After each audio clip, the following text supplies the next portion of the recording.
Salut, bienvenue dans cette vidéo du jeudi qui est traditionnellement dédiée à la biochimie, votre matière préférée. Aujourd'hui, on avance encore un peu plus loin dans la connaissance des différents acides aminés nécessaires au métabolisme humain.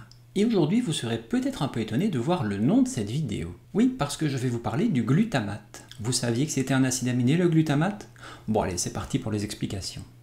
Le glutamate est une molécule de formule brute C5H9NO4.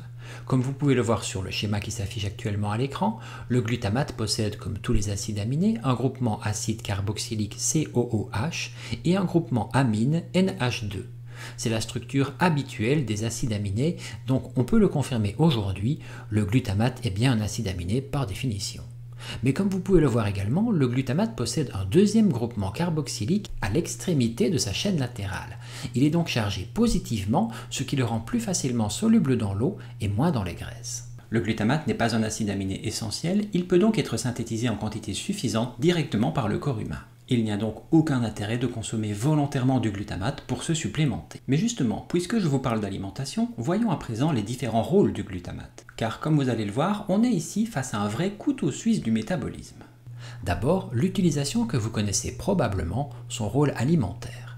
Le glutamate est utilisé en cuisine comme exhausteur de goût sous le nom E620, E621, E622, E623, E624 et E625.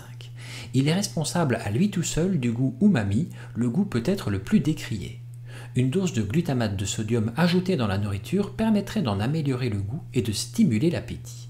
Cet effet serait peut-être intéressant par exemple en maison de repos pour les patients en état de malnutrition.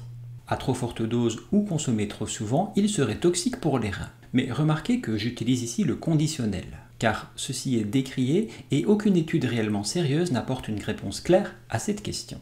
Mais le glutamate est également un neurotransmetteur. En effet, il agit au niveau des synapses où il est précurseur des synapses GABAergiques. C'est un sujet dont je vous parlerai plus tard sur la chaîne si ça vous intéresse.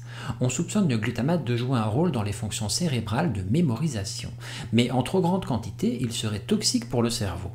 Donc encore une fois, doucement sur la consommation. Le glutamate est très présent dans beaucoup de protéines animales et végétales.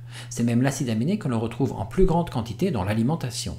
Il donne son goût particulier au fromage ou au bouillon de viande par exemple. Il est également présent en grande quantité dans la nourriture asiatique. Voilà, j'espère qu'aujourd'hui à nouveau vous aurez appris quelque chose. Surprenant, non, ce glutamate? On part d'un tout petit acide aminé pour en arriver à un produit qui est présent absolument partout et qui pourrait apporter beaucoup d'effets positifs, mais également une certaine toxicité. D'autres études doivent évidemment encore être conduites pour répondre clairement à ces questions. Bonne soirée, on se retrouve dès demain pour une prochaine capsule quotidienne. Salut!